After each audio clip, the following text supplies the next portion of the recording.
नमस्कार दोस्तों।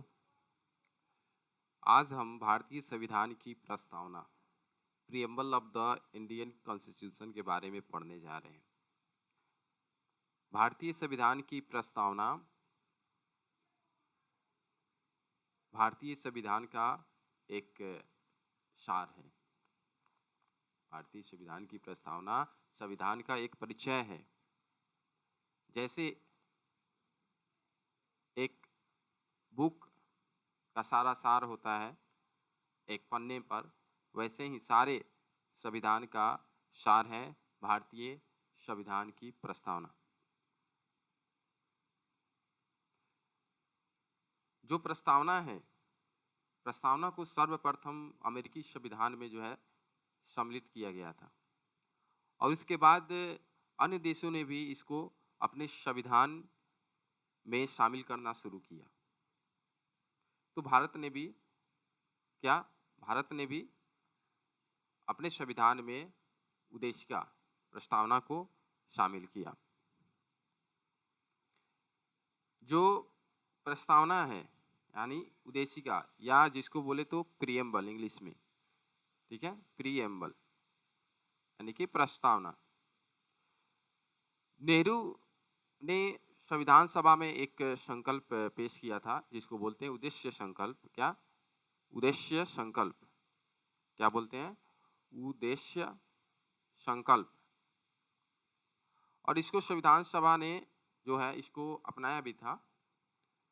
तो यही उद्देश्य संकल्प जो है इसमें जो आदर्श प्रस्तुत किए गए उसको जो है क्या किया कर लिया गया, ये संविधान की जो प्रस्तावना है उसमें इसको सम्मिलित कर लिया गया। ठीक है। जो एक प्रसिद्ध राजनीतिज्ञ है एन.ए. पालकीवाला,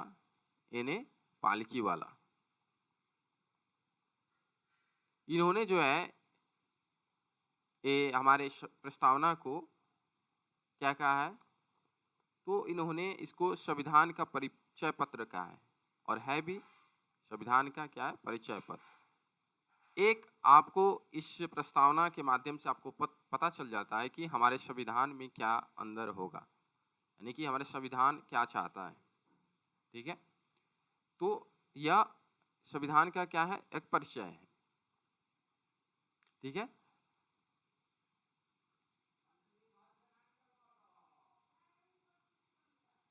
लेकिन जो प्रस्तावना है यह आरंभिक, संविधान का क्या है, आरंभिक भाग है। आरंभिक भाग होते हुए भी यह जो है कानूनी तौर पर उसका भाग नहीं है। ठीक है, ये ध्यान में रखेंगे कि ये आरंभिक भाग होते हुए भी कानूनी तौर पर उसका भाग नहीं है। फिर हमने देखा कि प्रस्तावना को कहाँ से लिया गया, तो अमेरिका से। कहाँ से? अमेरिका से। और जो ये जो प्रस्तावना की भाषा है, प्रस्तावना की जो भाषा है वो ऑस्ट्रेलिया से लिया गया है। कहाँ से? उसको ऑस्ट्रेलिया से लिया गया है। इसको आप ध्यान में रखेंगे कि प्रस्तावना को अमेरिका से लिया गया है, ठीक है, और इसकी भाषा को ऑस्ट्रेलिया से लिया गया है। फिर ये जो प्रस्तावना है इसको न्यायालय में परिवर्तित नहीं किया जा सकता, अर्थात कोई भी नागरिक या सरकार अगर इसकी अवहेलना करता है तो इसकी रक्षा के लिए अदालत की सहायता नहीं ली जा सकती है। ठीक है। और ये जो डिसीजन है कि परिवर्तित नहीं की जा सकती, ठीक है, परिवर्तित नहीं की जा सकती। तो ये डिसीजन 1957 में यूनियन ऑफ इंडिया बनाम Madan Gopal, union of India बनाम मदन गोपाल, इस मामले में लिया गया। तो इस चीज को आप ध्यान रखेंगे कि इसको परिवर्तित नहीं की जा सकती है। फिर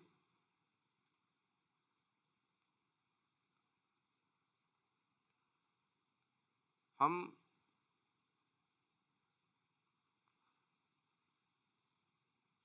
ये जो प्रस्तावना है,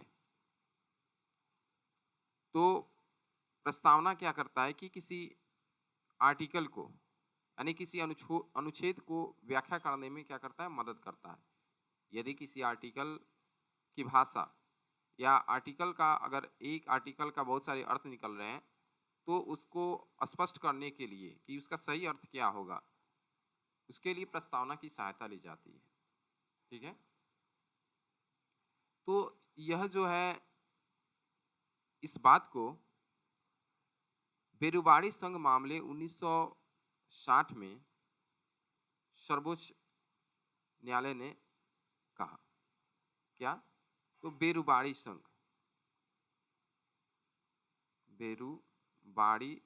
संघ मामले में इस बात को सरकार ने, सुप्रीम कोर्ट ने कहा।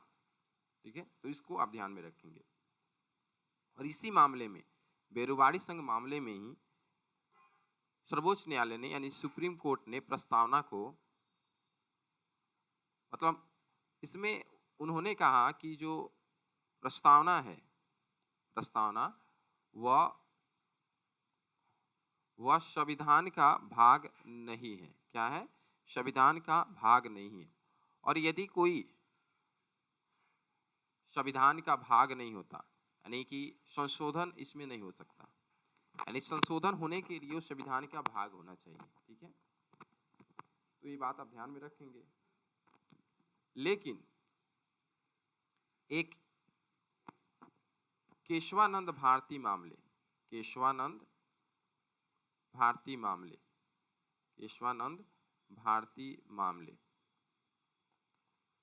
1973, इसमें सुप्रीम कोर्ट ने जो है प्रस्तावना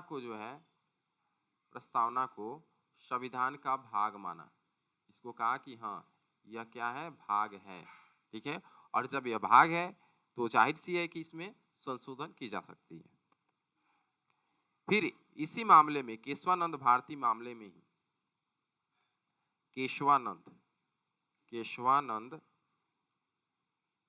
भारती मामले में ही सरकार ने एक चीज दिया, वह है बेसिक स्ट्रक्चर। क्या? बेसिक स्ट्रक्चर यानी कि मूल ढांचा। क्या? मूल ढांचा। और प्रस्तावना को सुप्रीम कोर्ट ने क्या बताया? मूल ढांचा बताया कि यह क्या है? संविधान का मूल ढांचा है। तो यदि सरकार यानी संसद अगर किसी भी प्रकार का संशोधन करती है, तो इस मूल ढांचे में कोई परिवर्तन नहीं होना चाहिए, इन मूल ढांचों का उल्लंघन नहीं होना चाहिए। ठीक है, अगर संसद कोई संशोधन करती है तो ये मूल ढांचा नहीं बदलना चाहिए। अब ये मूल ढांचा क्या है, हम इसको जो है विस्तार से बाद में देखेंगे। अभी समझ ले कि यह जो प्रस्तावना है, आप ये जो प्रस्तावना देख रहे हैं, ठीक है, तो इसमें आप देख सकते हैं ये दिया हुआ है गणराज्य, लोकतंत्रात्मक, संपूर्ण प्रभुत्व संपन्न, फिर यहाँ पे एकता, अखंडता, ये सब चीजें दी हुई है। तो यही सब क्या है? यही सब जो है मूल ढांचा है। और सुप्रीम कोर्ट ने मूल ढांचे को परिभाषित किया है। ठीक है, और कुछ मूल ढांचों के कुछ जो है शब्द दिए हुए कि ये जो है मूल ढांचे के अंतर्गत आएंगे। इसको हम बाद में देखेंगे कि बेसिक स्ट्रक्चर क्या है और इसमें कौन कौन से हैं जो बेसिक स्ट्रक्चर के अंतर्गत आते हैं। ठीक है, हमने ये सब देख लिया। अब आते हैं हम प्रस्तावना को देखते हैं कि हमारा क्या है प्रस्तावना।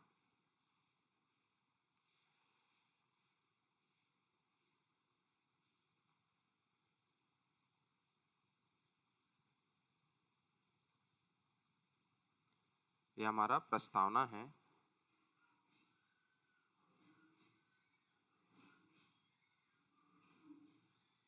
अभी वर्तमान में जो अभी ये जो आप प्रस्तावना देख रहे हैं, यह आरंभिक प्रस्तावना से थोड़ी भिन्न है।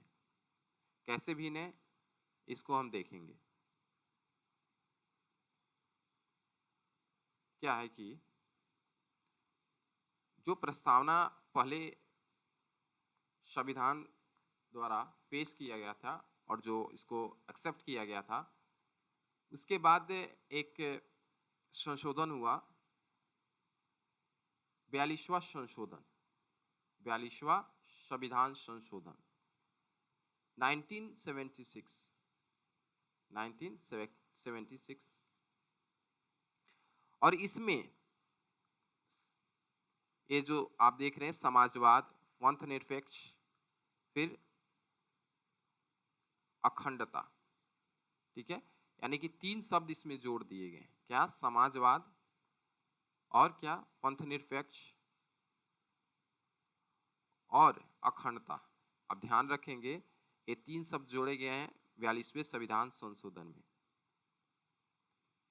ये 3 शब्द जोड़ दिए गए 42वें संविधान संशोधन में। यह मूल संविधान के जो प्रस्तावना है उसमें नहीं था, ठीक है, इसको बाद में जोड़ दिया गया।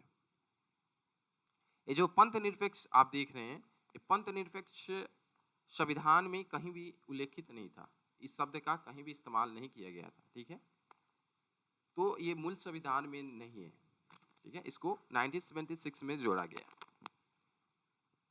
अब हम देखते हैं कि जो संविधान का उद्देशिका है यानी कि प्रस्तावना, इसमें क्या क्या चीजें दी हुई है।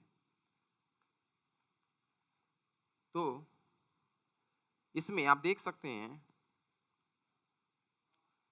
यहाँ पे दिया हुआ है कि हम भारत के लोग, एक चीज आपको क्या करना है कि जो उद्देशिका है, प्रस्तावना है, इसको आपको याद कर लेना है अच्छे से, इसको बार बार पढ़े और याद कर ले, क्योंकि जब ये आपको प्रस्तावना याद रहेगी तो आप परीक्षा में प्रश्नों को अच्छे से हल कर पाएंगे बिना किसी याद के।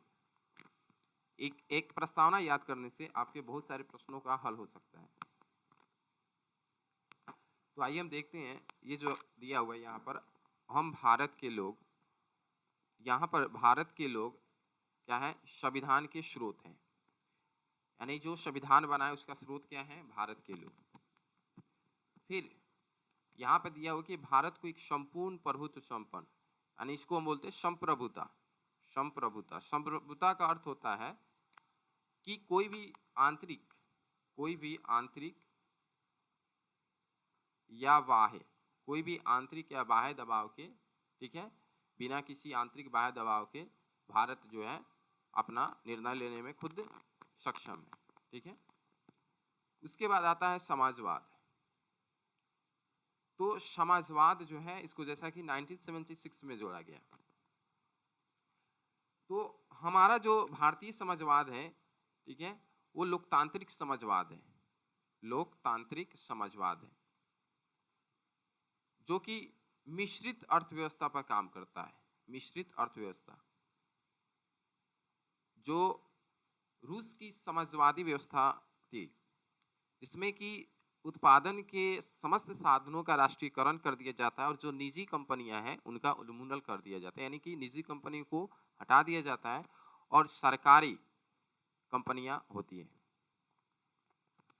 यानी कि उत्पादन के साधनों पर क्या होता है? सरकार का नियंत्रण होता है। हमारे देश में ऐसा नहीं है। हमारे देश का जो समाजवाद है वो लोकतांत्रिक समाजवाद है। क्या? लोकतांत्रिक समाजवाद। लोकतांत्रिक समाजवाद में मिश्रित अर्थव्यवस्था पर जो है इसमें जोर दिया जाता है, जिसमें कि सरकार और निजी दोनों होते हैं।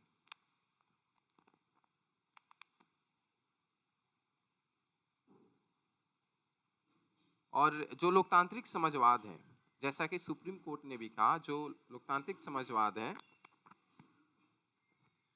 वह, उसका उद्देश्य गरीबी, उपेक्षा, बीमारी व अवसर की असमानता को समाप्त करना है।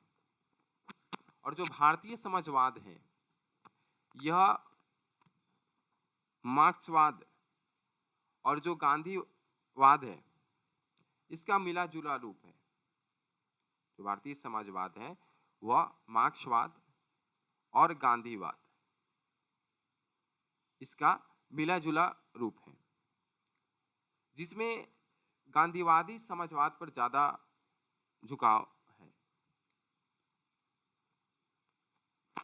ठीक है, अब देखते हैं पंथ निरपेक्ष। जो पंथ निरपेक्ष है, इसमें क्या होता है कि ऐसा राज्य होता है जो कि धर्म के मामले में तटस्थ रहता है, अर्थात वह उसका अपना कोई धर्म, कोई विशेष धर्म नहीं होता, यानी कि सारे धर्म के लोग यहाँ निवास कर सकते हैं।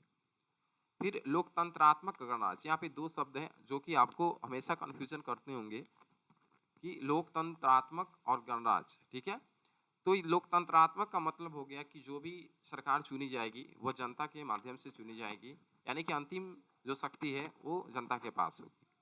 या गणराज्य का अर्थ हो गया कि जो भारत का प्रमुख होगा, जो भारत का जो प्रमुख होगा वह निर्वाचन के माध्यम से आएगा, न कि वंशानुगत।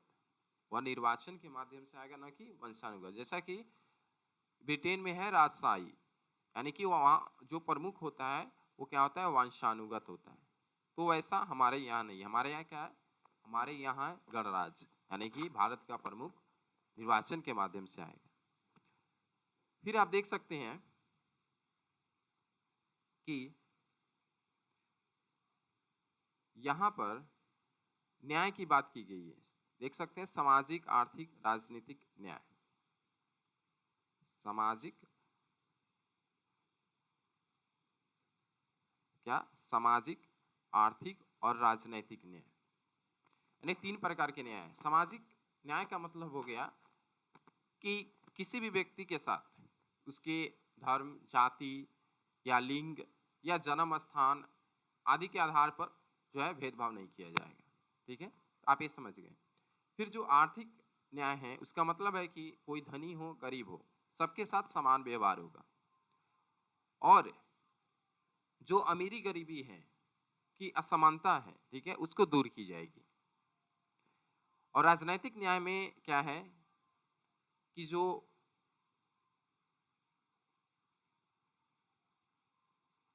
हमें संविधान द्वारा अधिकार प्रदान किए गए हैं, ठीक है, वो हमें मिले। ठीक है, हम उनका इस्तेमाल करें। और कोई भी व्यक्ति संवैधानिक पद पर, जो संवैधानिक पद है, पद पर जा सकता है। यानी कोई भी व्यक्ति चाहे तो मुख्यमंत्री, प्रधानमंत्री बन सकता है। तो यह है राजनीतिक न्याय। फिर यहाँ स्वतंत्रता दी हुई है विचार की, अभिव्यक्ति की, विश्वास की, धर्म की और उपासना की। यानी कोई भी व्यक्ति अपना विचार प्रकट कर सकता है, किसी भी प्रकार से अभिव्यक्ति दे सकता है, अपना विश्वास रख सकता है, किसी प्रकार धर्म को अपना सकता है, किसी प्रकार की उपासना कर सकता है। ठीक है, तो उसको इसमें स्वतंत्रता है। फिर प्रतिष्ठा और अवसर की समता। क्या है, प्रतिष्ठा और अवसर की समता। इसमें क्या है कि समता का जो अर्थ होता है, इसमें समाज के किसी भी वर्ग के लिए जो है विशेषाधिकार की अनुपस्थिति होता है, यानी कि किसी भी ऐसे व्यक्ति को विशेषाधिकार नहीं दिया जा सकता, और बिना भेदभाव के जो है हर व्यक्ति को समान अवसर प्रदान, समान अवसर उपलब्ध कराए जाएंगे, समान अवसर उपलब्ध कराए जाएंगे।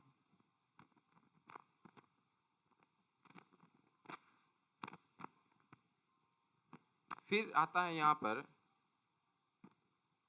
एक, आप देख सकते हैं राष्ट्र की एकता और अखंडता, यानी कि राष्ट्र की एकता और अखंडता अहम है। फिर यहाँ बंधुता दे रहा है, यानी कि भाईचारे की भावना हो। बंधुता का अर्थ है भाईचारे की भावना, भाईचारे की भावना। ठीक है, अब हम कुछ चीजें यहाँ देख लेते हैं कि यहाँ पर जो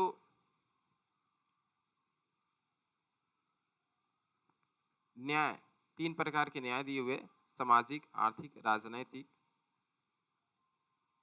तो यह जो है रूसी क्रांति 1917 1917 रूसी क्रांति से, ये जो आप 3 प्रकार के न्याय देख रहे हैं, ये जो आप 3 प्रकार के न्याय देख रहे हैं, इसको रूसी क्रांति से, रूसी क्रांति, ठीक है, 1917, रूसी क्रांति 1917 से लिया गया है। फिर स्वतंत्रता, समता, ठीक है, और ये जो बंधुत्व आप देख रहे हैं, ठीक है, इसको जो है, इस तीनों को, ठीक है, इसको फ्रांस की क्रांति, इससे फ्रांस की, इसको आप याद रखेंगे कि फ्रांस की क्रांति 1789, ठीक है, से ली गई है। अब एक बात जान ले, जो भारत का संविधान है, जो ये हमारा भारत का जो संविधान है, भारत का जो संविधान है, वह क्या है? वह लिखित संविधान है। वह क्या है? लिखित, और दुनिया का, विश्व का सबसे बड़ा लिखित संविधान है। और ये जो लिखित संविधान की अवधारणा है, फ्रांस की देन है, ठीक है। और संविधान, जो हमारा संविधान है, ये सर्वोच्च है, सबसे ऊपर है, संविधान से बड़ा कोई नहीं है, ठीक है। तो आज हमने संविधान के प्रस्तावना को अच्छे तरह से देखा। अब आप इसको जो भी बताया गया है उसको अच्छे से नोट्स डायग्राम के माध्यम से इसको बना ले, शॉर्टकट नोट, ठीक है, और आप इसको रिवीजन करें, फिर आगे हम देखेंगे। So thanks for all.